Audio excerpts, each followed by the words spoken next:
शोषण की जिंदगी जीते रहिए, जिल्लत की रोटियां खाते रहिए, और शासन को जब जरूरत पड़ेगी आपको उठा के बाहर फेंक देगा, और बाहर फेंकने के बाद बस ये रास्ते तलाशते रहना कि फिर से नौकरी में, इसी संविदा नौकरी में कैसे आना। संविदा सोची साथियों नमस्कार, मैं कमलेश्वर सिंह फिर एक नए अपडेट के साथ साथियों आ गया। साथियों, काम परे कुछ और है, काम सरे कुछ और, रही वन भावरी के भय, नदी सिरावत मोर। साथियों, आप लोग पढ़े लिखे हैं, मुझे इस दोहे का अर्थ समझाने की जरूरत नहीं है, लेकिन यहां सिर्फ इतना ही हम कहेंगे कि शासन और प्रशासन जब तक संविदा कर्मचारी की जरूरत है तभी तक आपको वो अपने पद पर काम करने देगा।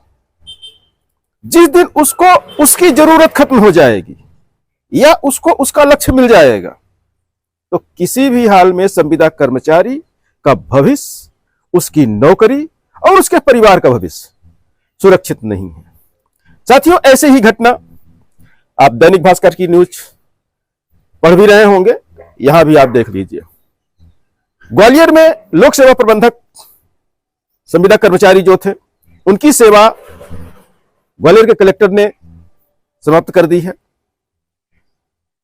लेकिन हम सिर्फ इतना ही कहना चाहेंगे कि ये जो नियमित कर्मचारी हैं, चाहे वो अधिकारी हो चाहे छोटे कर्मचारी हो, ये जब काम नहीं करते, शासन के दिए निर्देशों का पालन नहीं करते, तब इनकी सेवाएं समाप्त नहीं की जाती हैं, इनको नोटिस जारी नहीं किए जाते हैं। लेकिन एक संविदा कर्मचारी से यदि छोटी सी गलती हो जाए तो उसको बहुत बड़ा मुद्दा बना के किसी न किसी तरह से उस व्यक्ति की सेवाएं समाप्त कर दी जाती हैं। ये कहां तक न्याय है? लेकिन समस्या उन अधिकारियों में नहीं है जो आपकी सेवा समाप्त कर रहे हैं, समस्या आपके प्रबंधन में है, संविदा नेताओं के प्रबंधन में है, क्योंकि हम सिर्फ स्वार्थ की लड़ाई लड़े जा रहे हैं।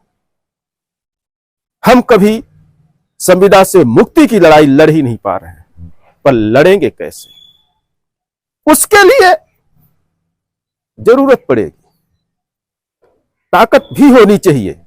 लेकिन आप में ना ये है, मुझे ऐसा लग रहा है, और ताकत की बात तो कह दे तो वो तो कहीं भी नहीं दिख रही है हमें। मैं जब से संविदा कर्मचारियों का मुद्दा उठाया हूं, लोग विरोध करके हमें ही अलग करने की कोशिश किए गए हैं, उल्टा सीधा कमेंट्स किए हैं, गालियां दिए हैं। जिसको जो इच्छा हुई है वो ग्रुपों में, फेसबुकों में लिखा है।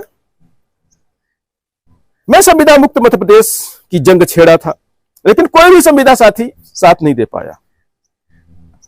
तो हम यहां यही कहना चाह रहे हैं कि पेड़ की शाखें, उसके पत्ते, डालियां तोड़ने से अच्छा है क्यों ना हम संविदा रूपी पेड़ को ही उखाड़ने की कोशिश करें। शायद आपका नहीं तो आने वाले पीढ़ी का भविष्य तो संविदा से मुक्त हो जाएगा। लेकिन इतना भी ना कर पाए तो क्या हम सिर्फ जिंदा रहने के लिए नौकरी कर रहे हैं? और जिंदा रहने के लिए यदि कीड़े मकोड़ों की तरह नौकरी करना चाहते हैं तो करते रहिए, कोई दिक्कत नहीं। लेकिन एक एक करके संविदा कर्मचारियों को शासन प्रशासन चुन के जब बाहर फेंक देगा तब मेरी बातें आपको याद आएंगी कि मैंने कहा था। लेकिन कोई दिक्कत नहीं, नौकरी आपकी है, भविष्य आपका है, तो हम ये कहेंगे ये जंग भी आपकी है। साथियों, इसी अपडेट के साथ लेते हैं विदा।